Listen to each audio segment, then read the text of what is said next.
Hi everyone, I'm Susan Mulvihill and welcome back to my garden.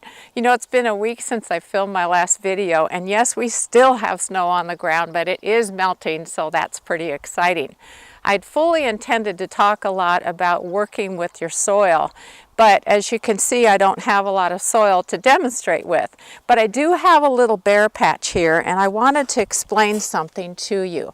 It is so important not to work with soil when it's wet. I know this time of year we've all got spring fever and we're antsy to work in our gardens, but when you work with soil when it's too wet, it destroys the structure in the soil, and that affects how moisture and nutrients run through it.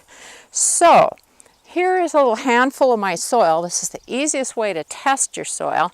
And what you want to do is grab it, and you'll notice it's dripping a little bit here. This soil is wet, it's clumpy, it's just like making a little mud pie here. And so this is definitely too wet to work with. Now, if the soil were dry enough, it would crumble apart and it would be perfect and it'd be safe for you to work with it. So keep that in mind, because one year I did work with my soil too early. I just got too excited.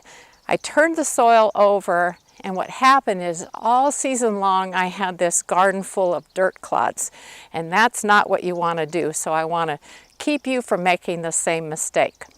Now, one thing that I wanted to talk to you about today is site selection for your vegetable garden. Sun is the key. And so you can see I'm in this nice open area, and it was a perfect spot for us to choose for our garden. You want to be aware of where the sun comes up and sets, and in our case, east is here and it goes across to the west.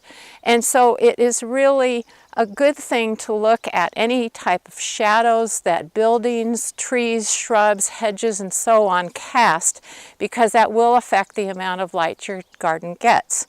Also, with trees and shrubs, you're going to be fighting a lot of roots if you plant your garden right over the top of them. So if you can avoid that, that would be great.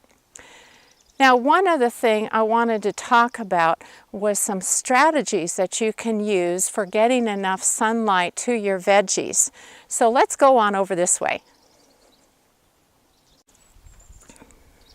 If you're having difficulty choosing a nice sunny spot for your garden, there are a couple of strategies that you can use.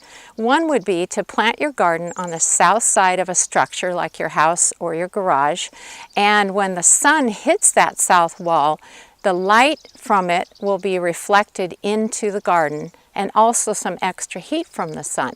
And so both of those will really help your garden grow. Another thing you can do is consider vertical gardening. So I have a trellis here. Maybe you have an arbor in your yard and it's not being used. You could grow vining types of vegetables. So things like peas, pole beans, cucumbers, maybe small melons or squash. All of those would work really great, and they're going to grow up toward the light and do better than if they were down on the ground where maybe they're a bit shaded. So that's a strategy too. Now, if you're really stuck, another thing you can do is consider growing vegetables that tolerate a little bit more shady condition. I will put a list of those on my website, which is susansinthegarden.com.